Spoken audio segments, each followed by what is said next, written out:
On this episode of Classic Truck Confidential, we're going to show you a line of core support fillers that we manufacture for the 1967 to 1972 line of C10 pickup trucks.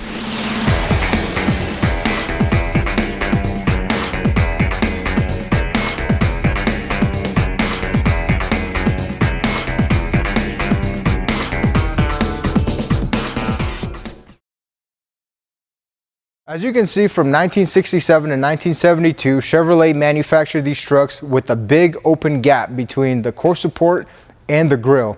What this does is when you're going down the road, a lot of the air that should be forced through the radiator ends up escaping out of the top and not maximizing your radiator's full cooling capacity. So what we've done is we've manufactured a cover that fills this gap and also gives your truck a little extra flair. It not only looks good, but it also solves a problem.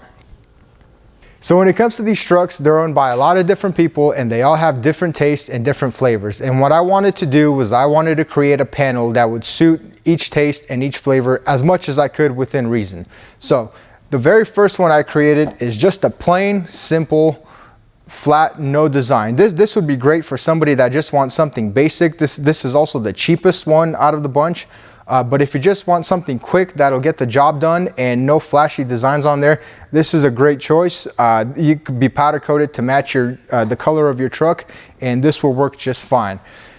If you want to take it up a notch and you want a little bit of design but nothing too crazy, we've made this classic bead roll design, and as the name implies, it's just very classy and very simple, but elegant but not extreme at the same time. All right, so if you want to take it a step above this, we've got this dimple die design. So these are dimpled holes, but they're not traditional dimple holes. A lot of the traditional ones would have a hole in the center. However, we couldn't do that here because that would defeat the entire purpose of the panel, since the whole purpose of these is to trap air and force it through the radiator. So what I ended up doing is I ended up creating my own special set of dies that allows me to dimple these holes but not pierce a hole through the backside. So you still get that traditional dimple dyed design look, but it's also functional at the same time. And then for the really extreme, if you want to get really extreme, this is the one, this is my baby. This was the very first one I made, and it also happens to be my absolute favorite, but it's a very modern, very aggressive pro touring design. So these take a lot of time to make, but they are so cool.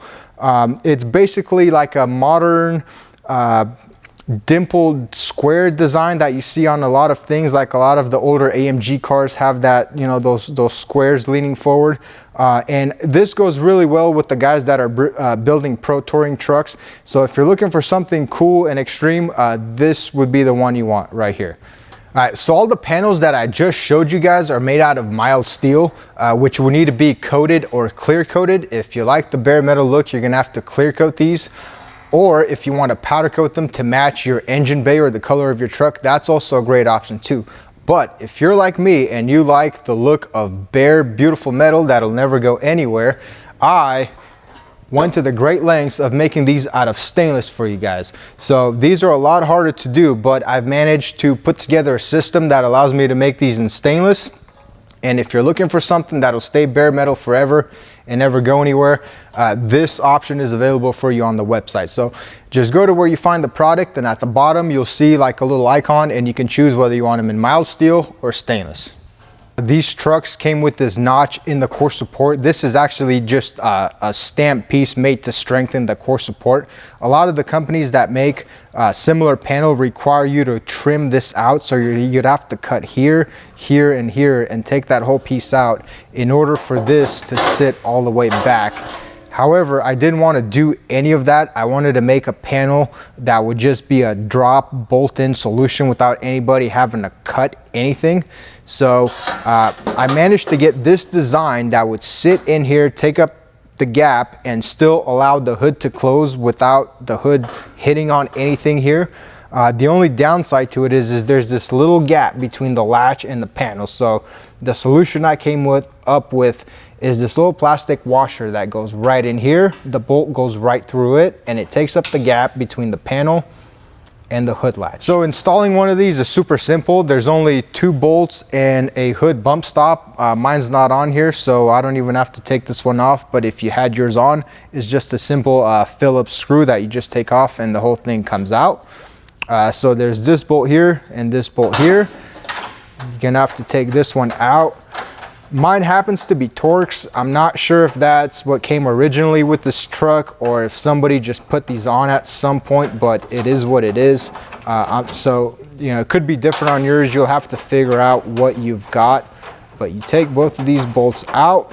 So you place this panel in, and as you can see, I've designed it with these slots in here, so that way you have plenty of adjustability left and right, because these trucks are 50 years of age and the bodies have shifted a little bit over the years.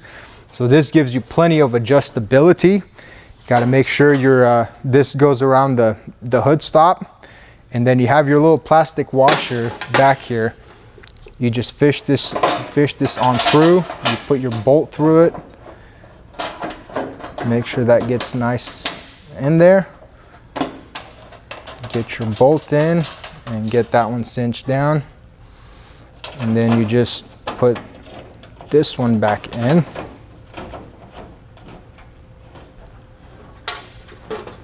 And I'm just gonna tighten these by hand for demonstration purposes. But obviously if you're doing a permanent install,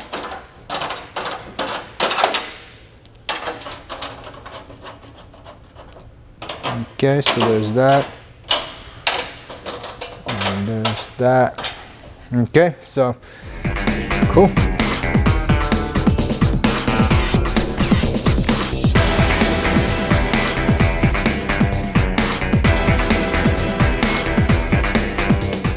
Have you guys been able to figure out which one's stainless and which one's steel?